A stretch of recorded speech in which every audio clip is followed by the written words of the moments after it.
चौथे अध्याय में ज्ञान कर्म संन्यास योग का वर्णन। एवं बहुविधा यज्ञा विदितो ब्रह्मणा मुखे कर्मजान बुद्धिदान सर्वान एवं ज्ञात्वा विमोक्ष। भगवान कहते हैं कि जब व्यक्ति को अधूरा ज्ञान होता है तो अधूरे ज्ञान के कारण उसकी बुद्धि भ्रमित हो जाती है, वह अज्ञान में पड़ जाता है। जो व्यक्ति परमात्मा के जितना निकट रहता है उसकी बुद्धि उतनी खराब हो जाती है। दूसरा व्यक्ति जिस प्रकार से श्रद्धा भाव से आकर के परमात्मा की भक्ति करता है, ऐसा वो व्यक्ति नहीं कर पाता।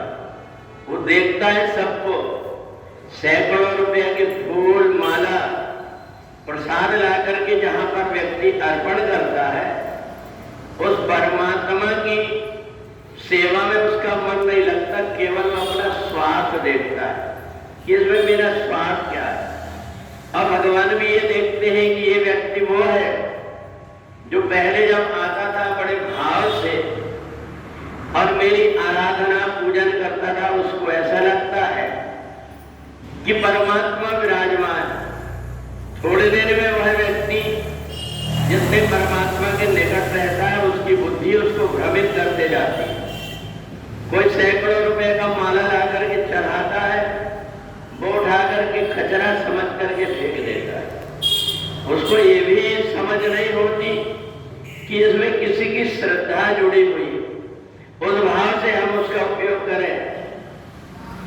दूसरी बात, भगवान के जो जितना निकट रहेगा, भगवान की आरती होते रहे, पूजन होते रहे, उसको उससे कोई मतलब नहीं। ऐसा लगता है कि मैंने बहुत कर लिया, अब मेरे को करने की आवश्यकता नहीं है।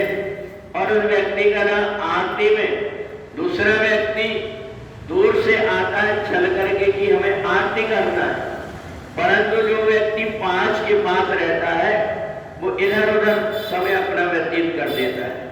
और इसलिए एवं बहुविधा यज्ञा विदता ब्रह्मणोमुखे, संतों ने कहा है कि परमात्मा ही अपनी माया के द्वारा उसकी बुद्धि को भ्रमित करके देखते हैं कि इसका जो मेरे प्रति प्रेम है, यह जो मेरे प्रति सेवा का भाव रखता है, ये बाहरी दिखावा है कि अंतःकरण से जुड़ा हुआ है। जब अंतःकरण से व्यक्ति जुड़ा हुआ होता है तो वो दूसरों की भावनाओं की कदर करने लगता है और इसलिए एक नहीं हर कार्य यज्ञ बन जाता है। ब्रह्मार्पणम ब्रह्म, हम जो कुछ करते हैं वो परमात्मा को अर्पण करते वो यज्ञ हो जाता है। हमारे कान से हम अच्छी बातें सुन लेते हैं वो यज्ञ हो जाता है।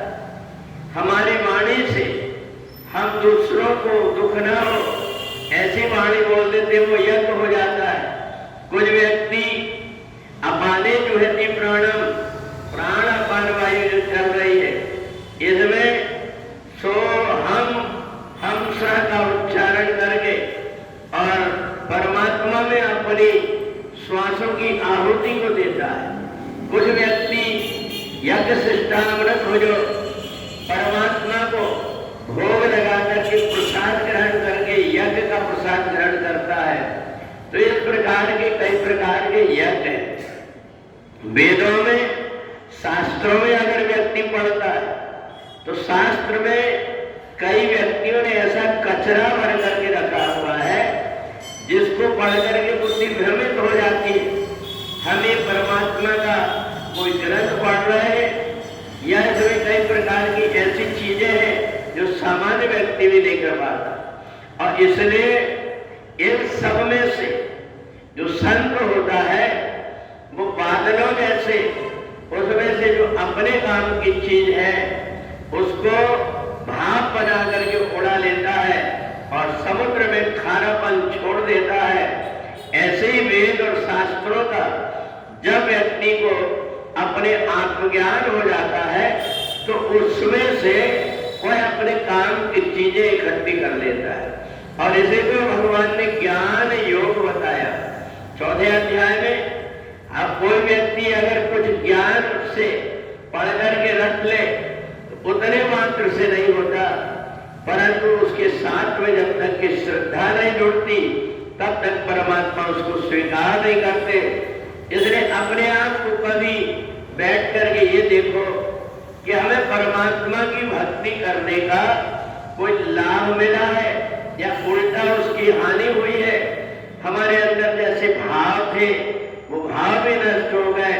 इसका कारण है कि हमने परमात्मा को भी दिखावा किया है। अगर अंतःकरण से जुड़े रहते तो हमारा मन परमात्मा के निकट होता, परमात्मा से दूर नहीं हो पाता। बोले वृंदावन बिहारी